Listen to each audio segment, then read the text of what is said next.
Of the item spikes on the JSR hit are actually a really big problem, as looking for a play here, but now they're going for the Kench, and Timothy will survive for now. First couple of objective plays, and we've seen a lot of pro players mention this. As Doran gets forced into a fight here, he's actually on the run now with that speed boost. He gets the knockback.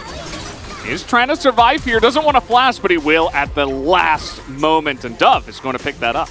And so Doran will be okay for that. Nice little engage comes in from Kyle, as we do have Kroko following up, and Lands is going to go down. First blood will go into the hands of Ice. Essentially what we're talking about here, guys. I mean, Doran is going to get insanely ahead. As okay, as I say that, I cursed him, as now Peanut comes in, and Doran actually will force a flash out of the Frog, as now Peanut went a little bit too deep. He has the red buff, but there is a Gwen on his back, and you're not going to get away from her easily. The snip comes through, and that is another kill over to Dove, as Chovy says, hey, let's go for the fight. We find Closer all alone in the river, and the flash over the wall with the knockup will be enough, and Chovy will collect a kill himself. And that wasn't amazing either, and now we see that despite them getting an okay trade here, doesn't actually get them that much. Like, this is nice, sure, you get Doran, but Kroko immediately has to give himself up, and with Closer being picked off here as well, it's not that great.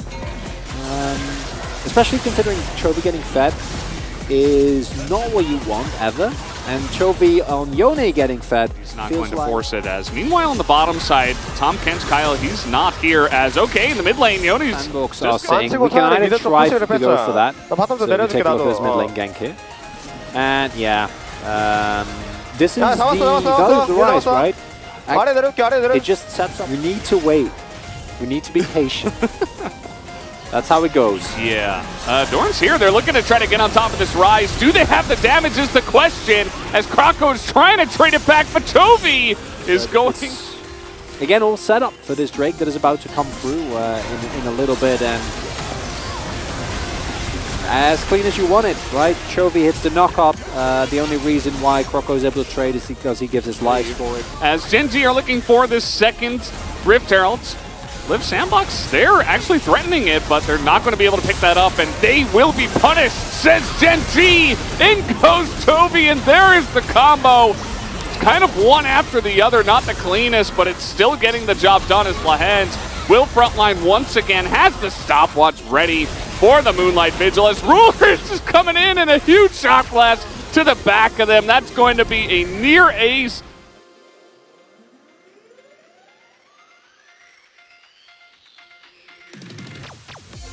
They're just going to take it. Okay, Live Sandbox. Going to pick this up. Pretty nice macro decision. I think Gen G playing it very safe. They're still 7k gold behind. Like, Souls, Infinite Soul's really good, but it's not that good. Yeah.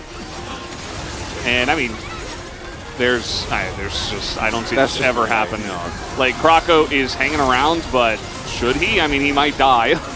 That's kind of what I'm feeling right now. It's not even like, oh, there's a chance he might steal it. No, it's like, well, you should probably just leave.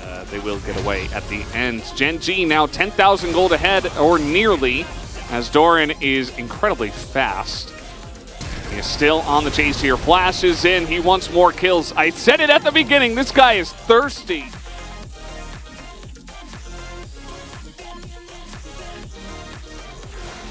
Just in pure dominance, Scal is level 8. So level 13. Oh no.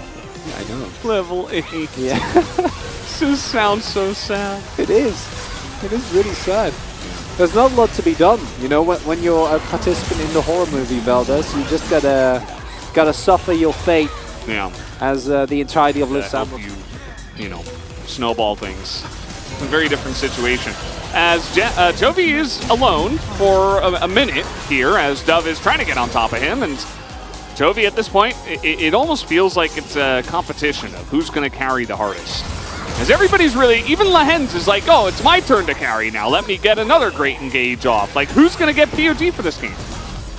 I guess Doran, because he hit big shot blast and did the big boom boom damage, but like, who, you know, it was a team effort this with time. Those gold leads, I would rather not discuss. Yeah.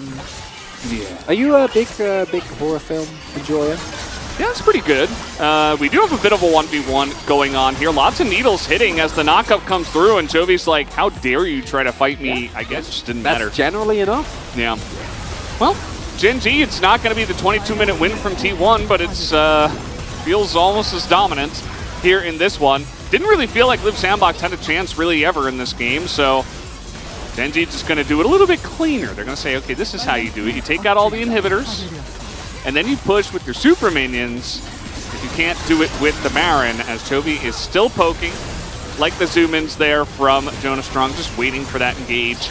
That feels inevitable at this point. And there it is, the Diana goes in, gets the Moonfall onto closer, as we see Dove in the backline just trying his hardest to get anything done, as Lahens will go down in the end.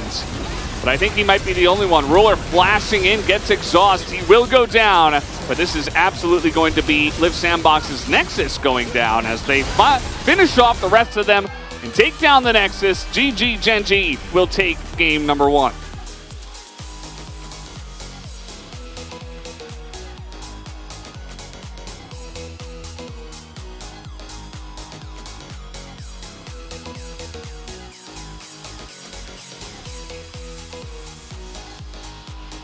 나 이거 라이즈 뭐야 라이즈 노플인데 라이즈 노플이야 라이즈 아 펜타각인데? 라이즈 노플이야 리신 들어갔고 리신 봐도 되고 라이즈 노플인데 뭐 안되냐 라이즈? 노플인데 오케이